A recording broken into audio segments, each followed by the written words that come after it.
Good evening, Praise Chapel Fresno. All those of you tuning in, whatever you're tuning in on, whatever you're tuning in at, we're just appreciative that you're here.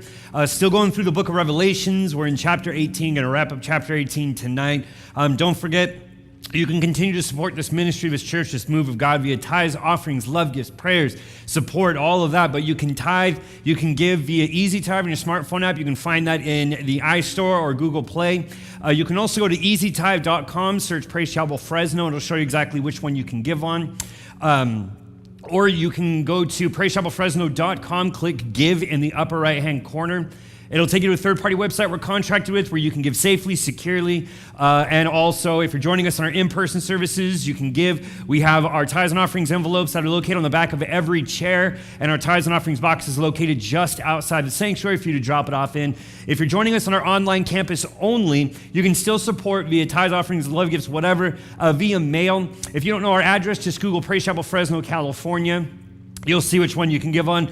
Really appreciate all the updates that have been coming through, different things that people have been texting, letting me know what's going on in your lives. God is still heavily moving through people's lives right now.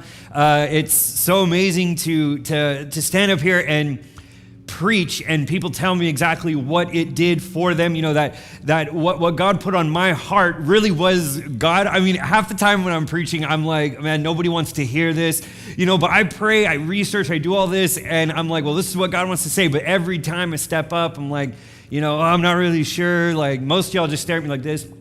And I don't know where to go with that. So all the texts that have been coming through of what people have been telling me, I appreciate it. That really kind of just keeps me fired up because, you know, all this research, everything that's going on is changing lives. God is moving through your lives. I'm so excited to hear and see what God is doing through people's lives, so keep it up. But another thing, don't just let me know. Talk to people. Tell people what's going on in your lives. Tell people what God did for you. Because it's great to tell me, but I'm sitting here praying. I'm on your team. I'm praying for you. I want to see you win and succeed. So tell other people that you come into contact with, like, this is what happened to me this week. This was what God did for me. Because most of the time when we share what God is doing, we do it real mousy. We're not really bold about it. And just this last Sunday, we talked about being bold and courageous. And most times people want to know that what you're doing, what you're taking part in is real before they'll even listen. So the more that you tell people what God has been doing through your lives, the more that people are going to feel God is real, the more they're going to listen intently to what you're saying, and the more that they're going to draw closer to you, the more they're going to want to hear about what God is doing. So don't just tell me. It's great. I love hearing about it. It fires me up. But look, it's not for me. It's for other people to see. It's for other people to hear about. So share it.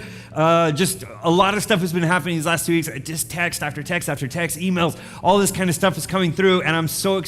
But tell other people. Don't just find another Christian in the church and be like, hey, this is what God did for me. Like, when you get in touch with other people, when you come around other people, you let them know what God is doing in your life, and God will change their lives simply because you opened your mouth and said, this is what God did for me. This is what God is continuing to do. You have to come to my church. So I felt like I wanted to say that because of just literally the amount of information that's coming at me with what God is doing in people's lives. So exciting. But again, share it. Not just with other Christians, share it with people. So still in the book of Revelations, so we're starting and ending chapter 18 today. There's a lot of information in chapter 18 that really doesn't build on what God was doing and what God was showing John. It's really a lot of people kind of explaining what they're seeing. So I'm not really going to go over all of that. I do want to hit on some topics that are in chapter 18. Again, that are not really debated, but they're hot buttons in the community and with people's interpretation. Because like I said last week, chapter 17 Babylon and chapter 18 Babylon are two completely different aspects. Some people attribute them to chapter 17 is more of the spiritual side, and then chapter 18 is more of the economics. So they're like, well, chapter 17 is about the religion, while chapter 18 is going to be about Rome. And I'll get into that in a little bit to kind of go over the details of what God is showing John. So chapter 18 is going to further describe Babylon, just the general sense of godlessness. We have to remember that. Babylon is not a specific city when it's used in this context. It's mentioning just a general sense of godlessness. and its demise, it's almost like this is going to be a different Babylon that we've been speaking about. So most of them will say they're two different manifestations of the same system. So just like we, the church, we have a spiritual aspect of what we do, but we also have our building, we have our donations, we have our tithes, our offerings, things we have to manage. That has an administrative side, and then we have the spiritual side. So it's not that they're specifically saying this is Babylon, a specific city. It's more just they're talking about the general sense of godlessness, that there was a spiritual aspect to that, and that there is also an economic or a commercial part of that religious system. So this scripture, this portion of scripture, chapter 18, is going to focus on the political and economic aspect or character of Babylon. So let's look at verse 1. It says, "After this, I saw another angel coming down from heaven, having great authority, and the earth was made bright with his glory." So the very first thing we come up with is that there is another angel. Now, there's multiple angels that are going to be around John that have been around this sense, but now it's another angel. So John denotes that this angel has great power and authority and is filled with so much glory that it lights up the entire earth. So different schools of thought here is the first one is that this is Jesus who's coming down and he lights up the world. That's a real common thought, is that it comes through this. The second one is this is an angel that has been in close proximity to God, who has been given power and authority to do whatever it is God has told him to do. But the fact that the word angel translated literally means messenger, and certainly Christ is God's perfect messenger. He also has great authority. He has great power. He holds the glory of God. So it's likely what they're saying, or what most commentators believe, is that this is likely Jesus Christ that has come to him. However, the messenger is not directly identified. So don't get hung up on who it is, but focus on the message being delivered. Because it seems like a lot of people do that. They get hung up on, well, is it Jesus or is it the angel? I have to figure that out before I can really pay attention to what's going on. Doesn't really matter. It's the message that matters. So over verses 2 and 3, this messenger begins to describe Babylon as a dwelling place basically for everything satanic, and how the entire world has embraced the system of godlessness, and how those 10 kings who submitted to the Antichrist have increased their wealth, their lifestyles, even to a point that the Antichrist would take it away from them. And now this messenger is declaring that Babylon is fallen and that it's all part of God's judgment. So in verse 4, it says, "Then I heard another voice from heaven saying, 'Come out of her, my people, lest you take part in her sins, lest you share in her plagues.'" So likely this is the voice of God that's coming down, because he declares it my people. What's interesting here is that there are believers that are mixed in with Babylon. There's believers that are mixed in with it. So it's impossible for a child of God to take part in the religious aspect that Babylon represents, right? I mean, you can't serve God and be godless. It doesn't work. So when they're describing this aspect of Babylon, there's going to be the Christian community. Those that are saved will still have to deal economically and possibly even politically have to deal with this system. So God is telling them to take their hands out of everything they're doing with Babylon, because this is the time of judgment and you don't want to be drawn in with her. You don't want to be drawn into what God's doing. So he's telling them, back away from them while I destroy them. That happens with Lot. And unfortunately his wife did what she did, turns to salt. So it's common for God to draw his people out of a place that he's about to judge. But in this way, he's judging the political, he's judging the economic, the commercial side of Babylon, that aspect. So he's warning Christians not to have any dealings with them at this point, because he's going to destroy them. Verses 5 through 8, God begins to describe how he's going to judge Babylon, and he talks about giving them a double portion of the work that they've already completed. And since it's basically been doing nothing but rising up against God and all of his children, they're basically going to be wiped out suddenly, completely, through death, through mourning, through famine, through fire. He basically tells us to stay away from Babylon, to have no dealings with her, lest we be drawn in. And then he starts to tell Babylon what he's about to do. See, the thing is that these people of God are going to be in a place that is ripe for judgment. And he's telling them, should you be in that place at that time and I judge it, the judgment falls upon you because you're not where I told you to be. And just as we, even in our lives, like we feel like God tells us to be somewhere, we feel like we should be doing something, but we don't do it, like we can fall. We can fall back because we're not following what God is telling us to do. And here, he declares it throughout all the earth to have no dealings with them, lest you fall in with their judgment. I mean, if you're around sick people, it's likely you're going to get sick. And God's just kind of warning them of that. So let's read verses 9 and 10. And the kings of the earth who committed sexual immorality and lived in luxury with her will weep and wail over her when they see the smoke of her burning. They will stand off afar in fear of her torment and say, alas, alas, you great city, you mighty city Babylon, for in a single hour your judgment has come. So rulers worldwide are going to mourn the fall of this economic and political superpower. And we can even see that, with the effects of what happens on one end of the globe affects every country at some level. So we can see that happening today. So, of course, all these rulers, when this system begins to fall, when God judges this system, it's going to be political and economic chaos. Because, value of dollars and value of currency is going to drop dramatically. Just look at the start of what happened between Russia and Ukraine and look at the Russian ruble and what happened to it. And look at, just these systems, when they begin to fall apart and they go into economic disarray, like everything begins to fall apart. So, of course, these rulers are going to say here because their wealth was invested in Babylon, their wealth was invested in this system, and now it's going to be destroyed, it's going to be taken away.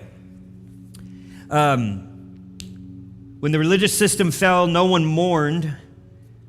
When the religious part of it began to fall apart, no one mourned anything. Nobody cared. They cursed God. But you touch their money, and all of a sudden they're mourning, they're weeping, they're going crazy over this because once this influence, once the money is destroyed, it's going to affect the entire world.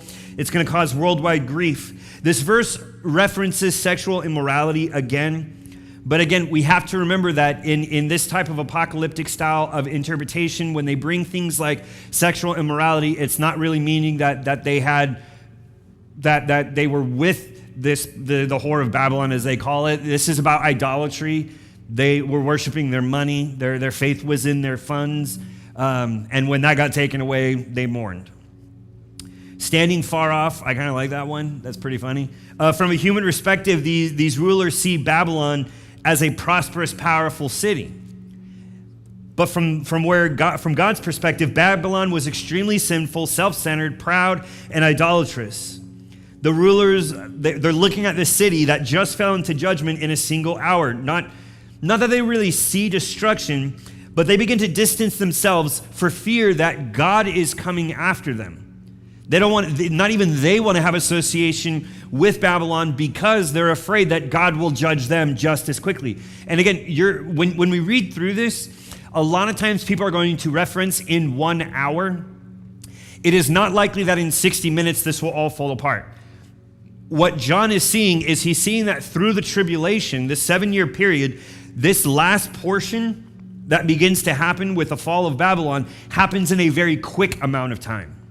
So it's not that it's 60 minutes, God says, bam, it's all gone. He could, but it's likely that what we're looking at here is John is just giving a comparison to how quickly the end happens. They didn't they measured time. They had a 24-hour day like we do, but when we think of an hour, we think of 60 minutes on our watch. When they thought of hour, they just thought of a very short amount of time. Then verse 11. And the merchants of the earth weep and mourn for her, since no one buys their cargo anymore. So now all of a sudden, there's no money around. That system has been destroyed. And now the people that were selling these luxurious items can no longer sell them. Merchants, knowing the terrible fate of Babylon, the merchants who had profited from selling these expensive items steer clear of Babylon as it begins to burn to the ground.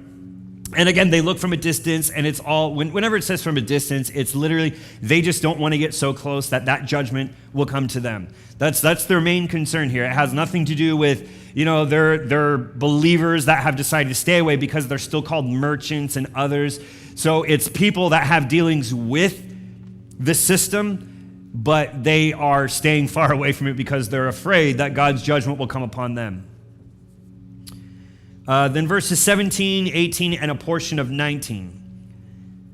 And it says, "And all shipmasters and seafaring men, sailors, and all whose trade is on the sea stood far off." Verse 18.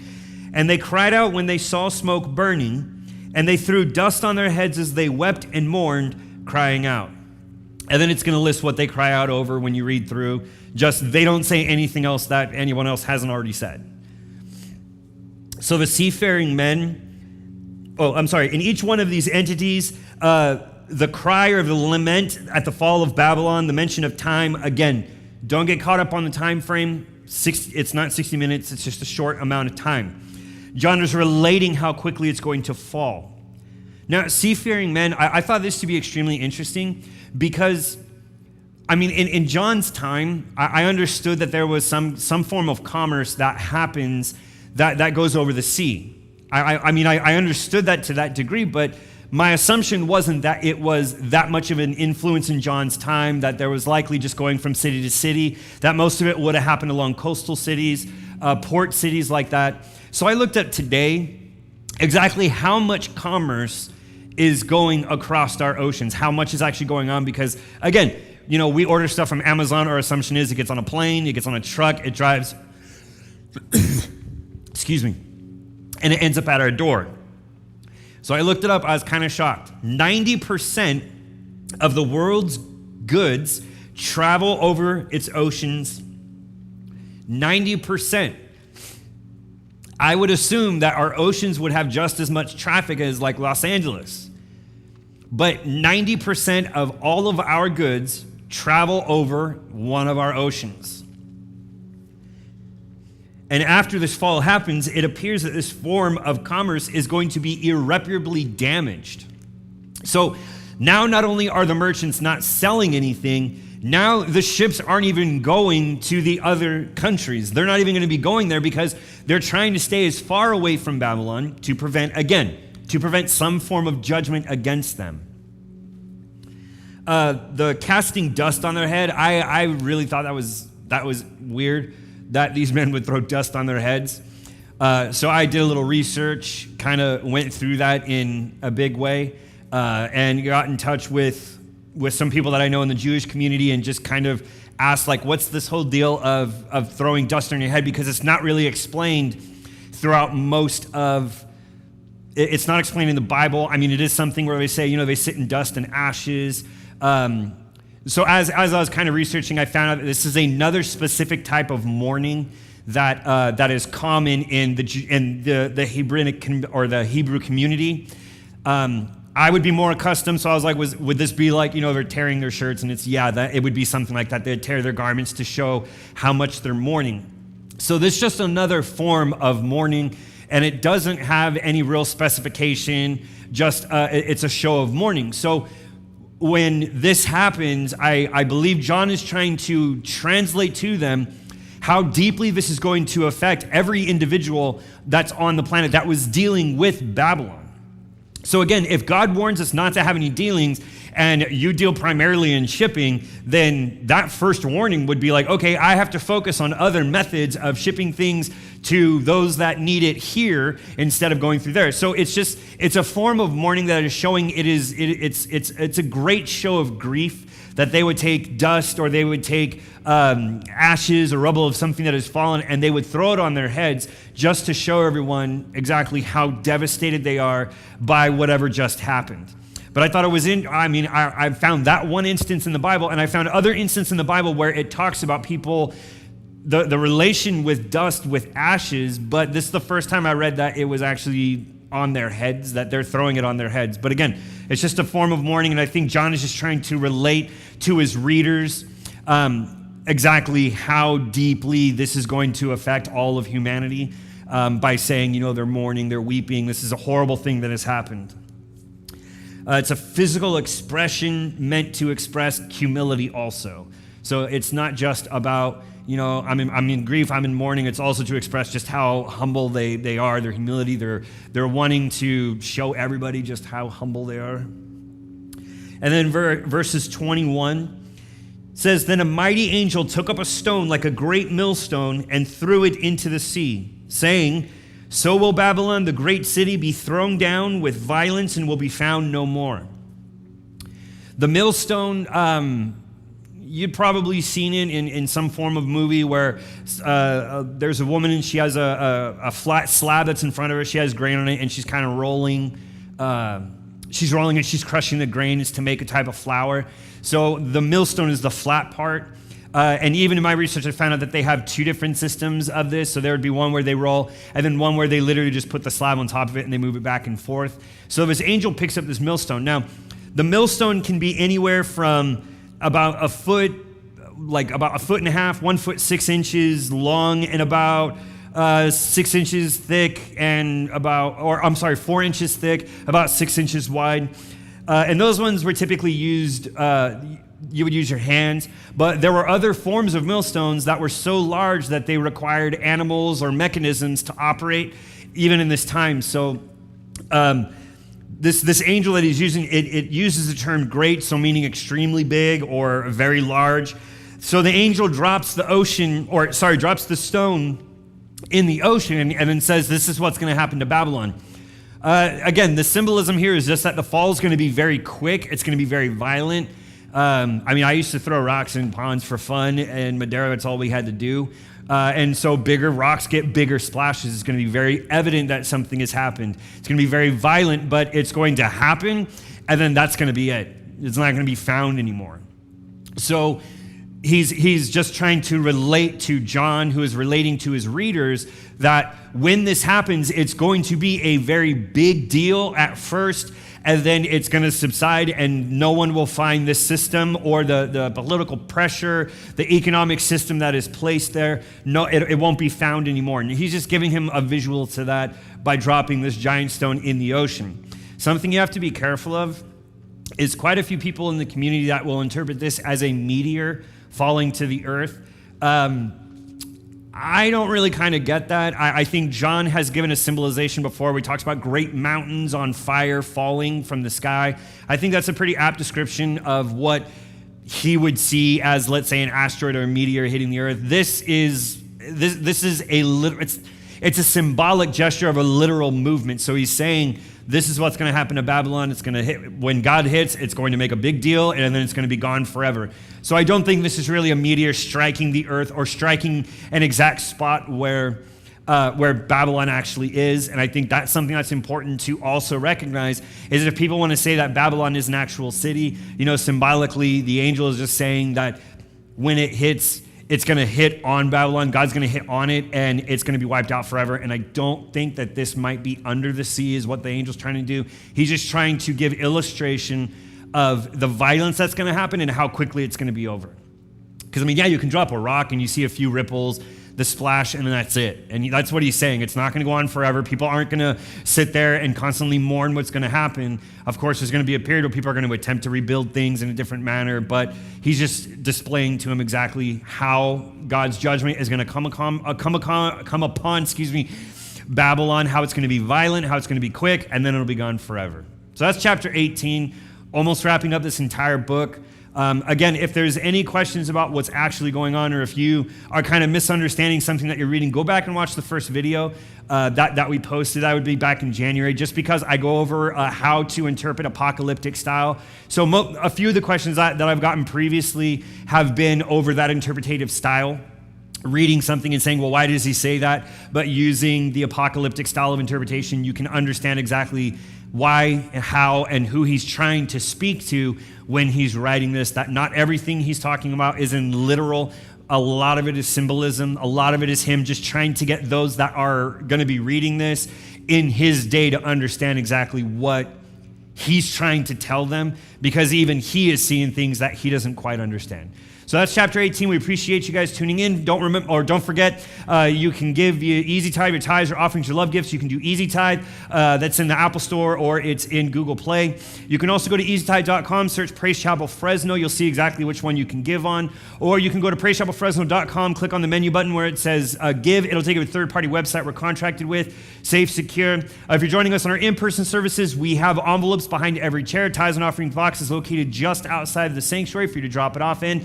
And if you're joining us on our online campus only, you can mail in or drop it off. And if you don't know our exact address, just Google Praise Chapel Fresno, California. You'll see our address, and we'll get it deposited in a timely manner as soon as we receive it.